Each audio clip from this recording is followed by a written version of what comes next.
Allahu Akbar, Allahu Akbar, Allahu Akbar, Allahu Akbar, Allahu Akbar, Allahu Akbar. Salam ilahi menuntut kesatuan, maju serta membela kebenaran untuk negara, bangsa dan kemakmuran. Allah tegakkan, Allah tegakkan. Assalamualaikum warahmatullahi wabarakatuh. Innal hamdalillah nahmaduhu wa nasta'inuhu wa nastaghfiruh wa na'udzu billahi min shururi anfusina wa min sayyiati a'malina may yahdihillahu fala mudhillalah wa may yudlil fala hadiyalah. Asyhadu an la ilaha illallah wahdahu la syarika lahu wa anna Muhammadan abduhu wa rasuluh. Allahumma shalli ala Muhammad wa ala ali Muhammad kama shallaita ala Ibrahim wa ala ali Ibrahim wa barik ala Muhammad wa ala ali Muhammad kama barakta ala Ibrahim wa ala ali Ibrahim innaka Hamidum Majid. Bapak dan Ibu yang mudah-mudahan dirahmati Allah. Syukur alhamdulillah malah senantiasa kita panjatkan kehadirat Allah Subhanahu wa taala atas limpahan nikmat yang telah Allah berikan pada kita.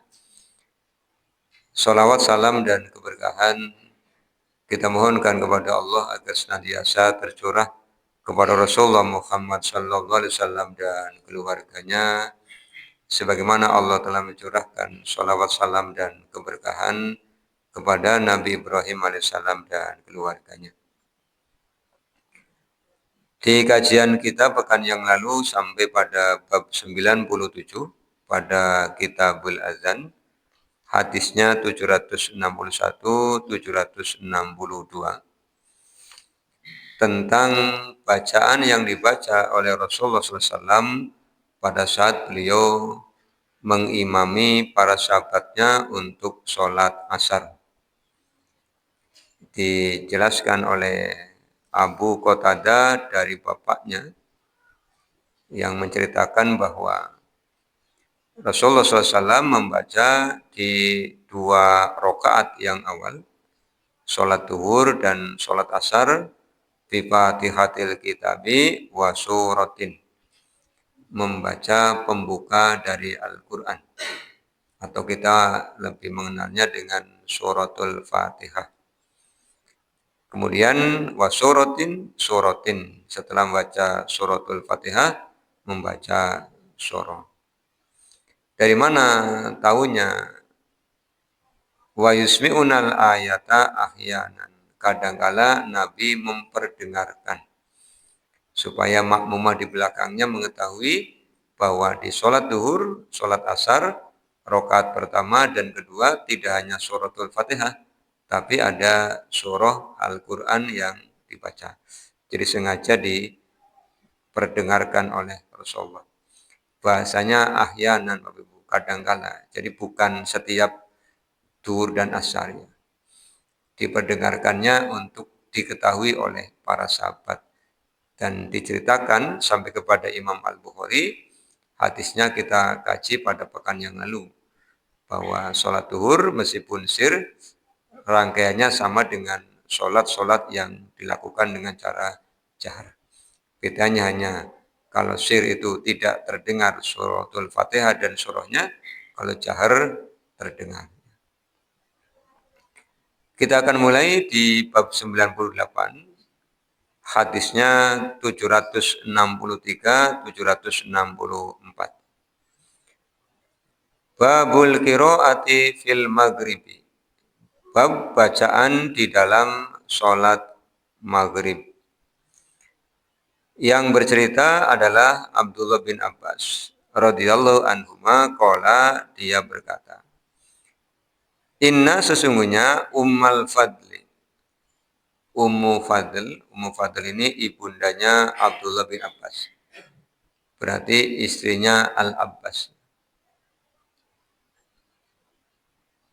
Ummu Fadil ini kakak dari Maimunah Maimunah istrinya Rasul, kalau Ummu Fadl ini istrinya Al-Abbas.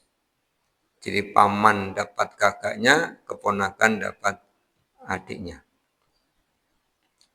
Tapi qadarullah dari Maimunah, Rasulullah tidak dikaruniai putra. Karena di antara istri beliau yang dikaruniai putra hanya dua. Ibunda Khadijah binti Khuwailid, kemudian satunya Maria Al-Qibtiyah. Di kajian kuliah subuh, tafsir Al-Quran surah Ali Imran, kemarin kita sudah kaji. Apa yang disampaikan oleh ibundanya Abdullah bin Abbas? Sami'athu, dia telah mendengar Abdullah bin Abbas, wahwa dan Abdullah bin Abbas yaqra'u membaca wal mursalati urfan. Surah Al-Mursalat. Faqalat, kemudian dia berkata, ya bunayya, wahai anakku, wallahi demi Allah, laqad sungguh-sungguh zakartani, engkau telah mengingatkan aku, biqiraatika, dengan bacaanmu, hadhihi surata, surah ini.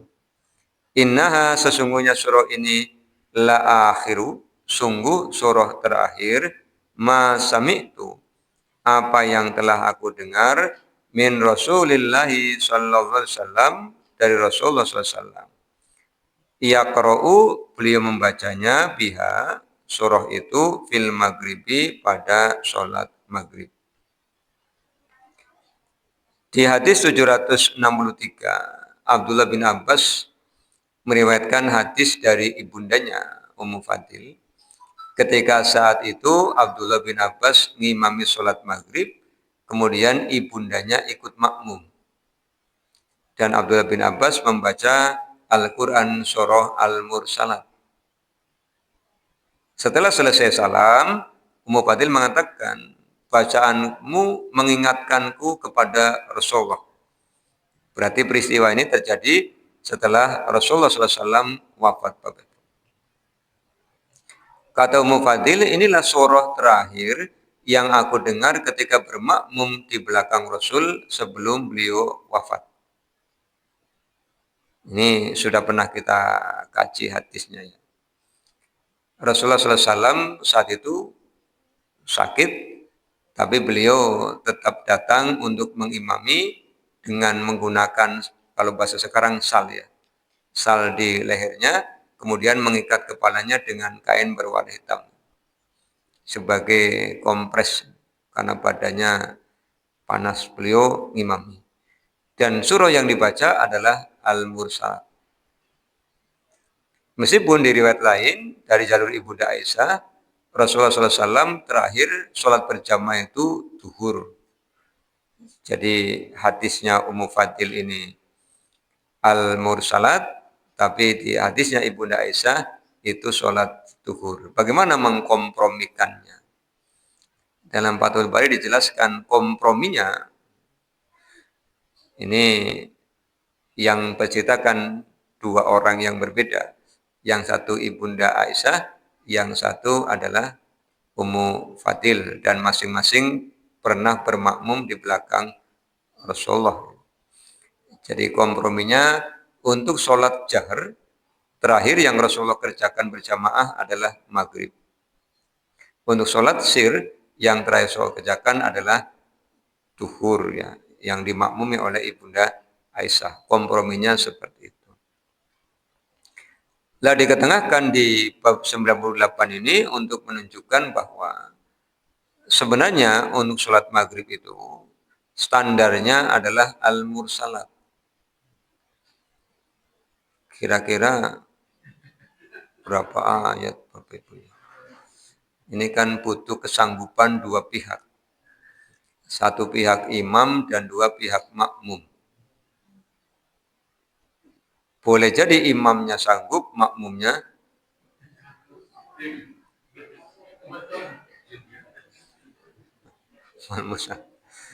ya, boleh jadi kan begitu. Kira-kira ngelendang apa ngelendang? Ngelundung. watuk kode gitu ya Mas.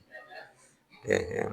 Jadi dicantumkan di sini itu standarnya adalah wal mursalati urfa. Itu kan lumayan ya Pak. Kan sudah masuk di juz 29. Juz 29 ya.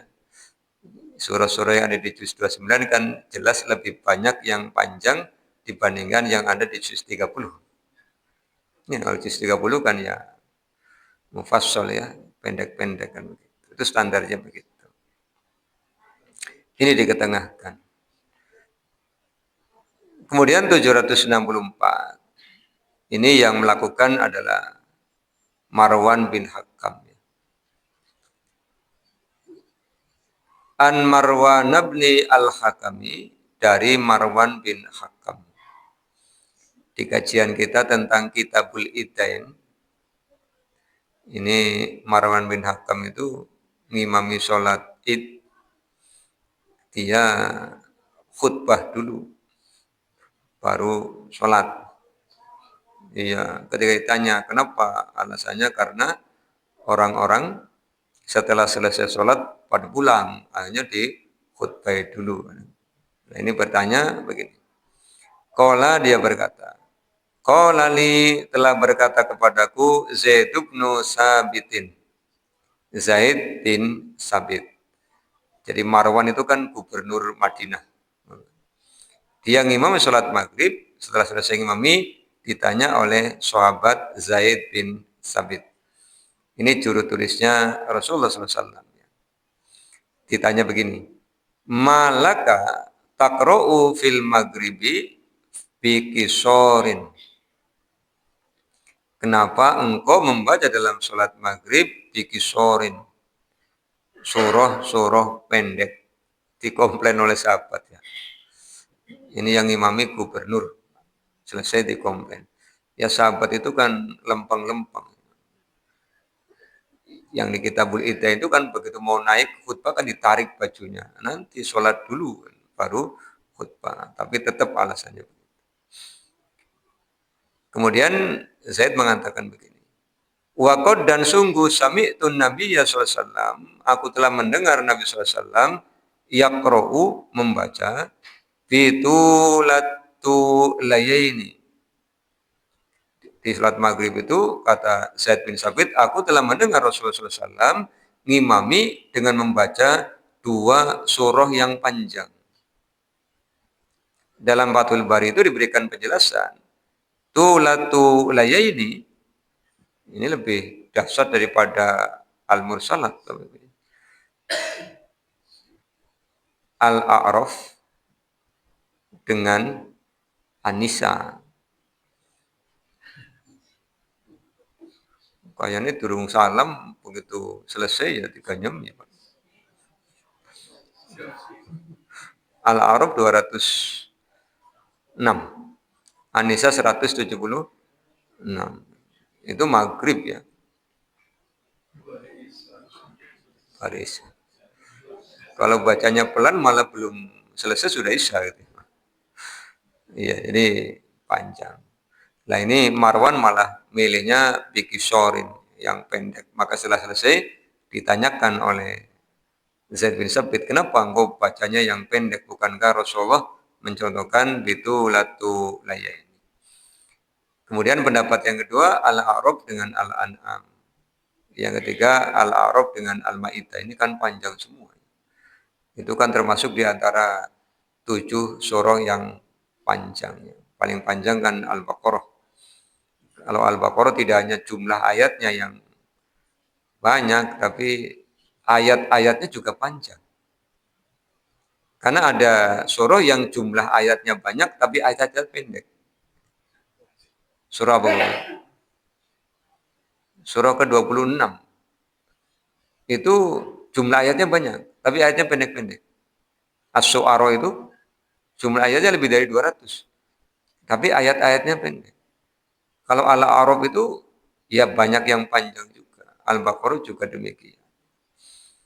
Tapi kembali menggunakan dalil umum. Yang kemarin sudah kita kaji, kata Rasulullah, summakro mataya minal Qur'an. Kemudian yang sudah kita kaji, ketika Mu'ad bin Jabal diadukan oleh makmumahnya. Terus Rasulullah kan mengingatkan Mu'ad, apa engkau akan jadi tukang fitnah, tukang fitnah, tukang fitnah kan? Fattanun, fattanun, fattanun. Karena orang yang bermakmum di belakangmu ada orang yang lemah. Orang yang bermakmum di belakangmu ada orang yang punya hajat. Ada orang yang bermakmum di belakangmu, orang yang sakit. Maka Rasul kemudian memberikan.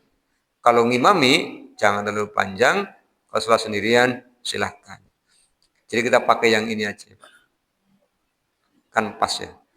Imamnya ya bongbong, yang makmum ya bongbong. Kan begitu ya. Loh, ya. Jangan sampai selesai jamaah malah ditukari. Ya. Akhirnya yang berat itu kalau imamnya itu yang punya masjid. Kan berat, Pak.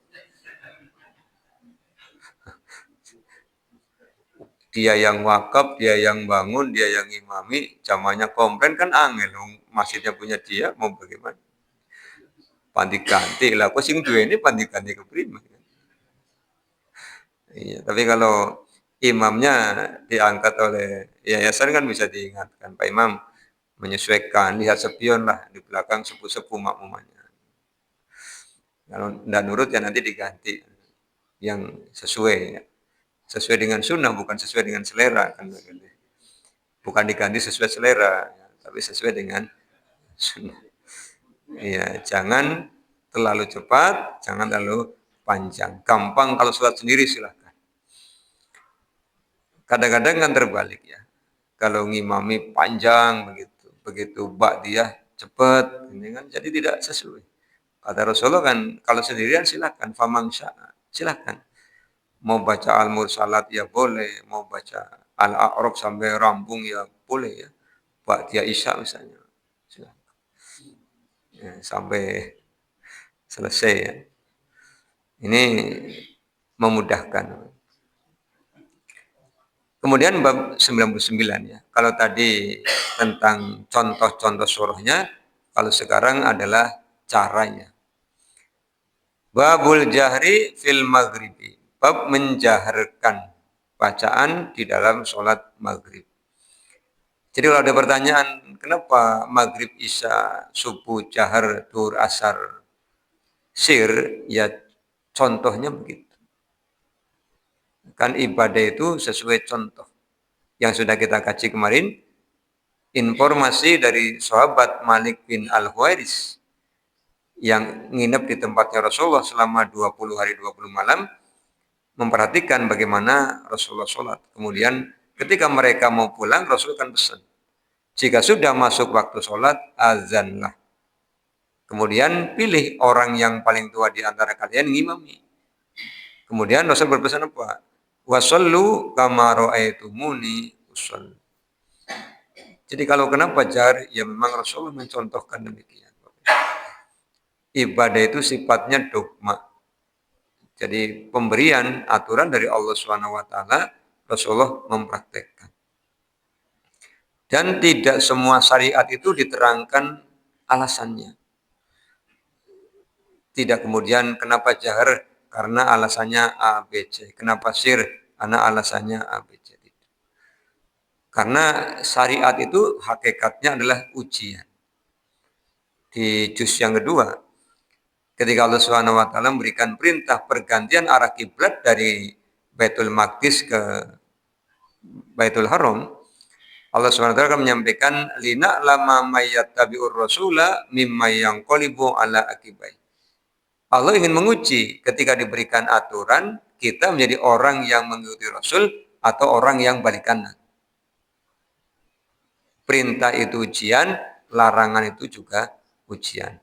Ada kalanya Allah sebutkan tujuannya. Misalnya seperti perintah ibadah saum di bulan Ramadan, Allah sebutkan tujuannya, la'allakum tattaqun. Misalnya Allah berikan alasan kenapa Allah mengharamkan khamar, mengharamkan maisir, Al-Maidah 91, itu Allah sebutkan. Tapi tidak semua begitu. Nah ini karena ujian, maka kita apakah mau taat atau tidak, itu yang menentukan diri kita masing-masing. Yang bercerita adalah Jubair bin Mut'im dari bapaknya dia berkata, Sami itu aku telah mendengar Rasulullah SAW qoro'a membaca fil maghribi dalam sholat maghrib. Kalau tadi Umupatil itu mendengarnya wal mursalati urfa, kalau bapaknya Zubair bin Mut'im mendengarnya Al-Quran surah At-Tur, Bituri, ya dawamani. Ini yang dicantumkan di sini adalah jaharnya. Kalau jahar berarti makmumah itu mendengar. Dan jahar ini kan sebenarnya tengah, tidak terlalu lirih, tidak terlalu kencang. Jadi kalau guru saya dulu menerangkannya, kan dulu belum ada penyambung suara begitu. Orang gentawangan. Karena ngimami gentawangan juga capek, Pak. Ya, ngeden itu, apalagi terawih ya. Gentawangan biar makmumah di belakang itu dengar, tidak pakai penyambung suara. Nanti kadang-kadang suaranya ngelos. Jadi ada huruf yang tiba-tiba hilang. Karena ngeden sih bacanya gitu. Sekarang Allah SWT sudah berikan anugerah pengetahuan kepada manusia, sehingga manusia oleh Allah diberi ilmu untuk membuat penyambung suara. Maka dengan suara rendah saja suaranya bisa kedengaran. Bahkan yang di luar bisa ikut dengar. Ketika penyambung suaranya disalurkan kepada pengeras suara yang di luar. Sebenarnya kepentingan sholat itu ya yang perlu dengar itu yang di dalam. Yang ikut jamaah bukan yang di luar. Kalau azan itu memang manggil orang di luar, suruh datang. Maka pakai pengeras suara yang di luar. Jangan dibalik.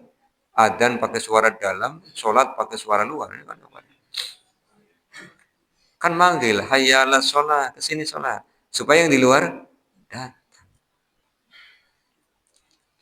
Sama dengan iqomah. Iqomah juga sebenarnya kan yang butuh yang di dalam, yang sudah di masjid. Maka tidak usah heran ketika ada masjid yang membuat aturan azan pakai suara luar, iqomah pakai suara dalam. Meskipun dipertanyakan juga oleh yang di luar. Kayak masjid adzan tapi orang pernah qomat katanya.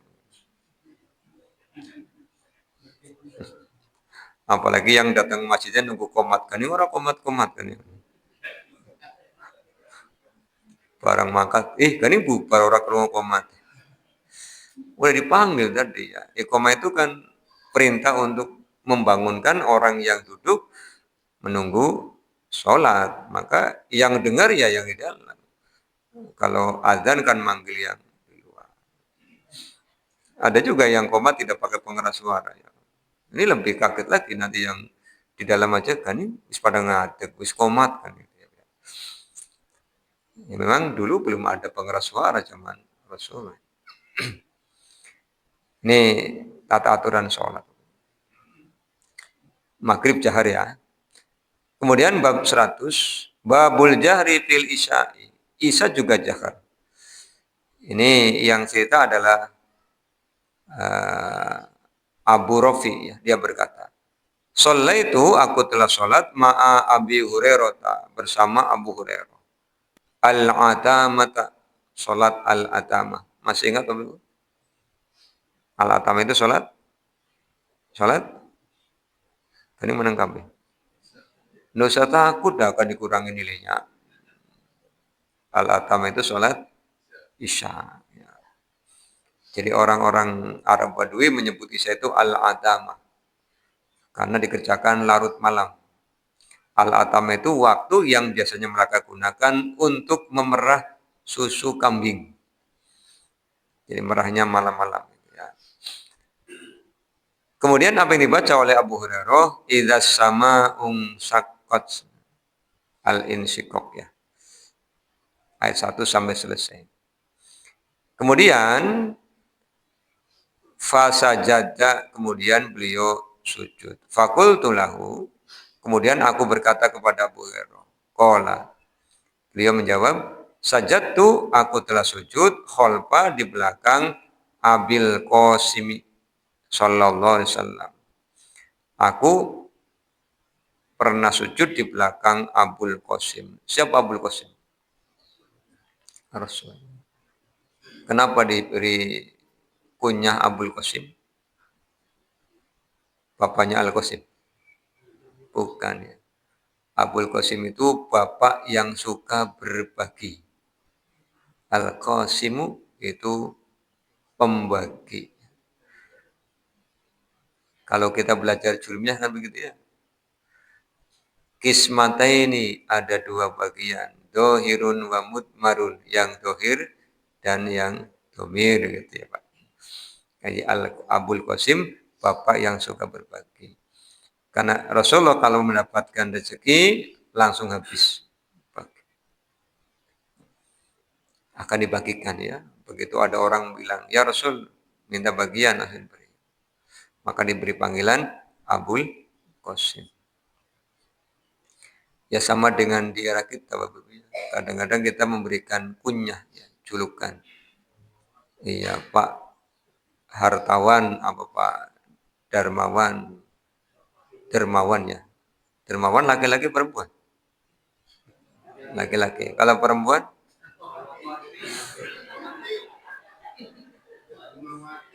Ada. Enggak ada. Nanti cari di KBBI ya. Jangan maksa. Dermawan. Iya, kan ada hartawan, hartawati gitu ya. Bangsawan, bangsawati begitu. Enggak ada, Pak. Jadi ini termasuk sujud yang diizinkan dikerjakan di dalam sholat. Kan kita mengenal ada beberapa sujud ya. Ada sujud dalam sholat, ada sujud sahwi, ada sujud syukur, ada sujud tilawah. Masing-masing ada aturannya. Sujud sahwi kapan dikerjakan? Apabila lupa atau ragu jumlah rokaat. Jadi biasanya tanda-tanda imam ragu itu, kalau takbirnya tidak panjang, biasanya tidak panjang, ini panjang terus ngadegnya ada lendek. Itu tanda-tanda imam lupa. Pengalaman. Nunggu, barangkali ada yang ngingetin. Biasanya Allahu Akbar ini, Allahu Akbar.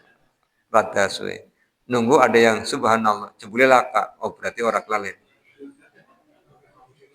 Jebule kelalen kabeh, kan nanti masalah. Nah, ingatnya setelah selesai. Setelah selesai ngobrol. Kenapa yang masbuk selesainya bareng? Berarti lu isi cik ya kan itu ya. Iya kan kalau duhur 4 rakaat, kalau masbuk 1 berarti kan kurang 1. Ini kok masbuk kok bisa ikut salam ditanya. Kan ini jenengan mau salam. Pas papat, oh berarti sing 5 kan gitu kan. Ya harus sujud sahwi. Karena sudah kelebihan 1 ya langsung madhep ke arah kiblat, takbir, sujud, duduk, kemudian salam. Tidak ada bacaan khusus yang dibaca ketika sujud sahwi. Iya, kan imam dijadikan untuk diikuti. Imamnya sujud sahwi, ya makmumnya ikut sujud sahwi. Jangan sampai imamnya sujud sahwi, makmumnya pulang. Sambil bilang, sing salah siapa gitu kan. Ikut sujud sahwi makmumnya. Bagaimana kalau ingatnya masih dalam sholat misalnya. Baru 3 kalau sudah duduk tahiyat akhir. Padahal duhur, makmumnya akan mengingatkan, subhanallah, berdiri kan. Nah nanti setelah selesai tahiyat, sebelum salam, sujud. Jadi sujud sahwi itu bisa dikerjakan sebelum salam, bisa dikerjakan sesudah salam. Tergantung kasusnya. Persoalannya apa? Ingatnya 1 minggu kemudian. Misalnya. Ya tidak usah. Ya, ngimami sini jadwalnya seminggu sekali gitu ya. Lupa. Ingatnya setelah pulang. Kayaknya begini duhur lu isi. Lah begitu imamnya ketemu di hari yang sama, pekan berbeda, diingatkan, Pak, jenengan minggu ini ngimami lu isi. Ya enggak usah. Terus kelewat seminggu. Kelamaan. Jadi kalau ingat segera disampaikan. Yang kedua, sujud syukur Bapak Ibu. Sujud syukur itu ketika mendapatkan sesuatu yang menggembirakan. Tentu kebaikan ya, kebaikan yang mengembirakan. Lagi duduk kemudian diberitahu, Pak, jenengan dapat hadiah.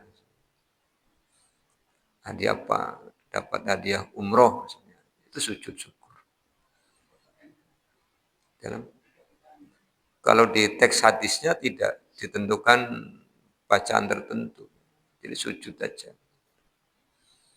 Yang ada bacaan tertentu di hadis itu hanya sujud tilawah.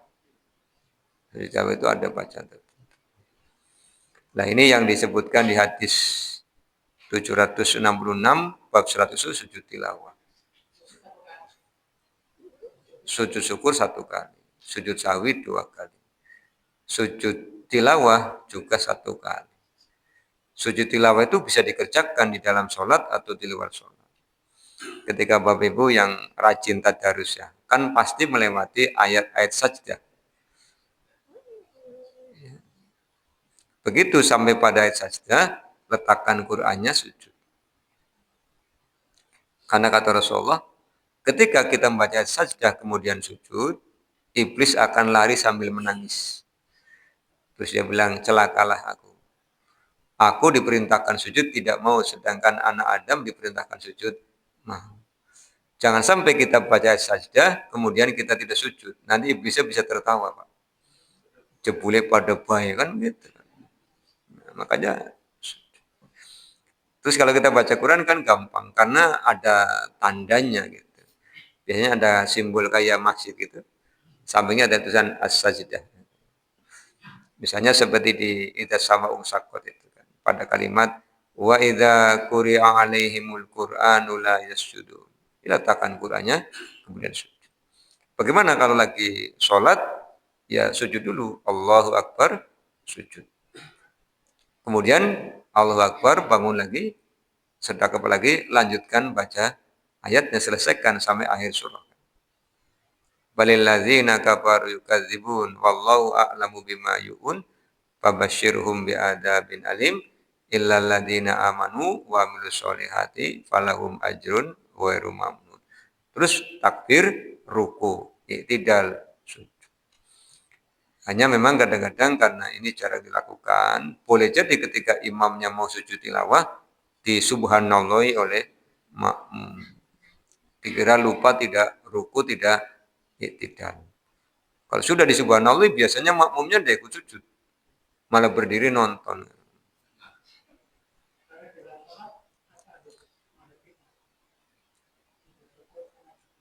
Kalau melihat teks-teks tentang kewajiban menghadap kiblat itu untuk sholat, ya.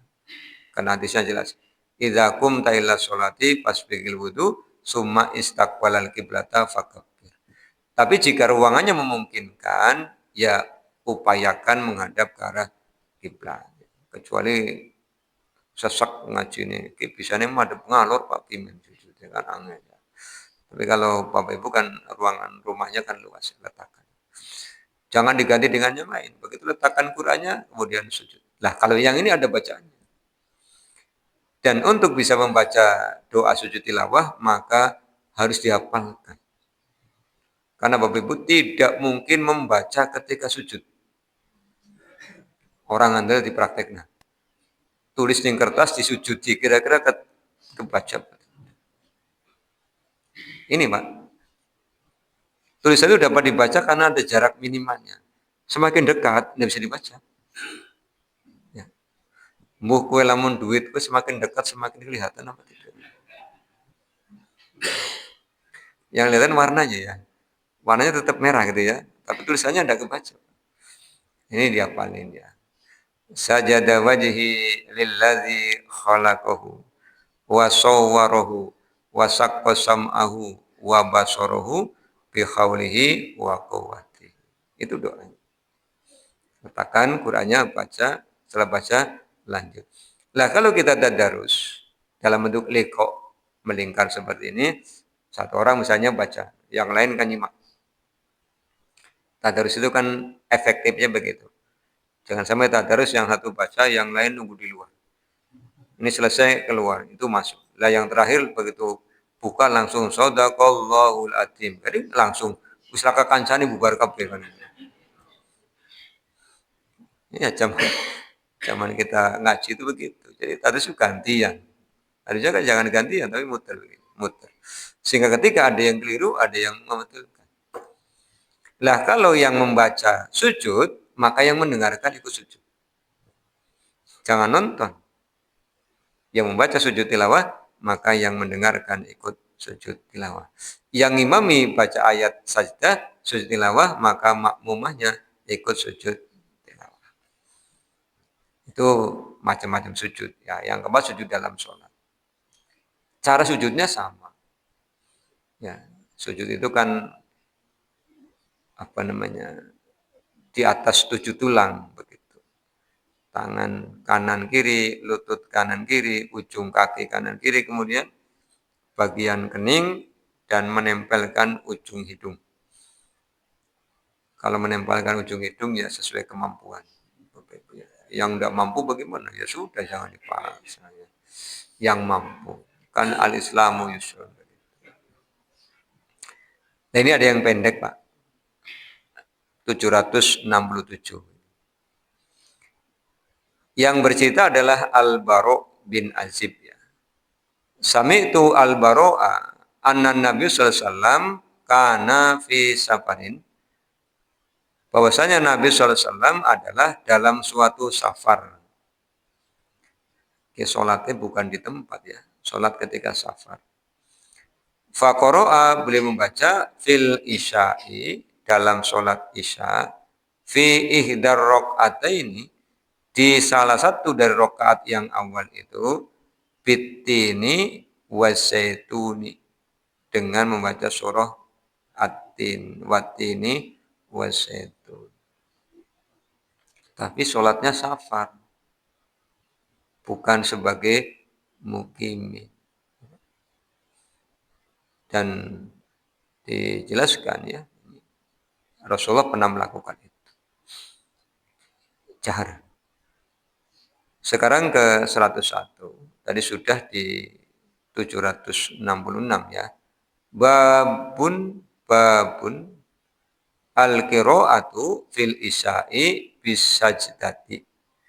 Bab membaca dalam sholat isya ayat sajdah. Tadi sudah ya. Ini kata Abu Hurairah lanjutannya. Sajadtu biha khalfa Abil Qasimi fala azalu.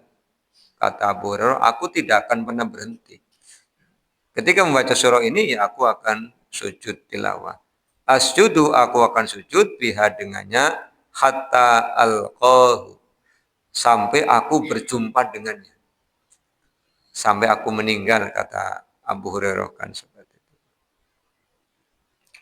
Ini tadi sudah penjelasannya. Kita ke 102. Babul qiraati fil isya'i. Bab membaca di dalam sholat isya.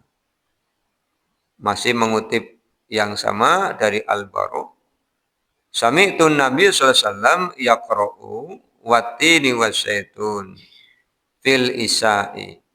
Wa ma sami'tu dan tidaklah aku mendengar ahadan seorang pun ahsana sautan. Suaranya ahsan. Sangat bagus. Ahsan itu kan kebaikan nomor 4 ya. Maka kan sekarang orang lagi senang belajar tahsin. Tahsin apa Bapak? Tahsin Quran ya. Tidak hanya tahsin Quran yuk. Sholatnya juga yang tahsin. Jangan sampai baca Qurannya bagus, baik, tapi sholatnya tidak baik. Kenapa? Ngebut sih. Ya, yang sudah kita kaji kemarin itu. Sampai suruh bolak-balik 3 kali sih. Salam, suruh ngulangi. Salam, suruh ngulangi. Terus Rasulullah mengingatkan. Idza qumta ila sholati fakabbir summa qra ma tayassaru minal Qur'an. Summarka kemudian rukulah hatta tatma'inna ruku'an. Sampai rukunya tumanina. Ini namanya sholatnya tahsin. Sholatnya bagus. Jadi sholat itu tidak hanya benar Bapak Ibu. Kalau benar itu rukunnya dari takbiratul ihram sampai dengan salam ada semua itu benar. Baik itu ketika semuanya dikerjakan maksimal itu namanya baik. Jadi sholat itu harus benar dan baik. Ya, karena Allah menilai kita. Ini kata Al-Bara bin Azib, Rasulullah ketika ngimami itu ahsana sautan minhu au qiraatan. Satu lagi 770. Ini yang harus diperhatikan ya. Babun yutawilu fil ulayaini wa yuhdifu fil ukhrayaini. Bab memanjangkan di 2 rakaat awal dan memendekkan di 2 rakaat akhir. Yang dipanjangkan apanya? Berdirinya. Kalau berdirinya kaitannya dengan pilihan surahnya. Maka di rakaat pertama itu upayakan lebih panjang daripada rakaat kedua. Rakaat ketiga dan keempat sama. Lalu gerakan yang lain bagaimana? Sama. Jadi gerakan yang lain durasinya sama. Panjang rukunya, panjang iktidalnya, panjang sujudnya sama. Kadangkala ada orang yang sengaja memanjangkan sujud terakhirnya yang lama. Sama saja. Jadi kalau sujud pertama, di rakaat pertama, membaca doa 3 kali, ya sampai sujud terakhir, rakaat terakhir ya 3 kali. Tinggal mau pilih yang mana, apa subhana rabbiyal a'la, atau subuhun kudusun, atau subhanakallahumma rabbana wa bihamdika Allahumma gfirli. Yang penting jangan ketukar doa kafaratul majlis. Kadang-kadang kalau lagi tidak fokus bisa belok ke situ. Ya kayak anak-anak yang ikut ujian praktek sholat itu kadang-kadang karena dilihat teman-temannya dinilai oleh gurunya suka keliru ya. Wong baca iftitah aja Fatrus samawati wal ardo nanti sampainya ke doa itidal itu. Sama teman-temannya ketawa. Terus dia nengok malah tanya, bisa yang pada gemuyu. Weh salah belok atur malah ngobrol. Jadi kadang-kadang kalau tidak fokus seperti itu. Kemudian hadisnya 770. Ini yang sudah kita kaji tentang orang yang mengadukan sahabat Sa'ad bin Abi Waqqas ya. Sudah kita kaji kemarin. Sampai kemudian diadakan klarifikasi di Kufah. Ada orang yang ditanya malah memfitnah Sa'ad. Kemudian didoakan oleh Sa'ad 3 hal. Masih ingat tahu? Apa saja? Panjangan umurnya, diperlama kepakirannya, yang terakhir difitnah ya, sehingga sampai usianya panjang, sehingga alisnya sampai turun. Dan suka apa Bapak Ibu? Nah, suka colak-colek ya kalau ada perempuan lewat. Ketika tanya, kenapa begitu? Gara-gara doanya Sa'ad. Ya bukan gara-gara doanya Sa'ad, gara-gara dia mitnah akhirnya didoakan ya. Lah saat itu begini. Kata Umar, laqad sungguh syakauka, mereka mengadukan, melaporkan ya. Fi kulli syai'in, pada setiap sesuatu, hatta as-sholati, sehingga sholat juga diadukan. Qala Sa'ad berkata, amma ana, adapun saya, fa'amuddu fil ulayaini, maka aku memanjangkan di 2 rakaat awal, wahdifu fil ukhrayaini, dan aku memendekkan di rakaat akhir. Memendekkan itu karena hanya Fatihah ya. Kalau pertama kan ada, yang pertama lebih panjang, ada iftitah, ada Fatihah, ada surah. Yang kedua kan ada Fatihah dan surah. Yang ketiga dan keempat Fatihah saja. Wala alu maktadaitu, dan aku senantiasa maksimal meneladani bihi, kepada Rasul, min sholati Rasulillah SAW, dari sholatnya Rasulullah. Qala Umar berkata, sodakta, engkau benar. Zakadunnu bika, itulah yang aku yakin darimu. Awadunni bika, atau aku yakin kepadamu. Ini sudah kita kaji hadisnya. Ya. Itu hadis-hadis tentang menjaharkan dan mensirkan di dalam sholat-sholat yang diteladankan oleh Rasulullah, dan kita sudah mempraktekkan itu. Jadi kalau ada orang bertanya pada Bapak Ibu, kenapa jahar, kenapa sir, sunnahnya seperti itu. Ya, tidak usah banyak menyampaikan jawaban yang tidak diterangkan oleh Rasulullah. Jangan, oh jahar karena ini, sir karena ini. Ketika ditanya dalilnya mana, malah tidak tahu kan. Jadi susah. Begitu ya. Kita tutup dengan doa kafaratul majelis. Subhanakallahumma bihamdika asyhadu an la ilaha illa anta astaghfiruka wa atubu ilaika. Assalamualaikum warahmatullahi wabarakatuh.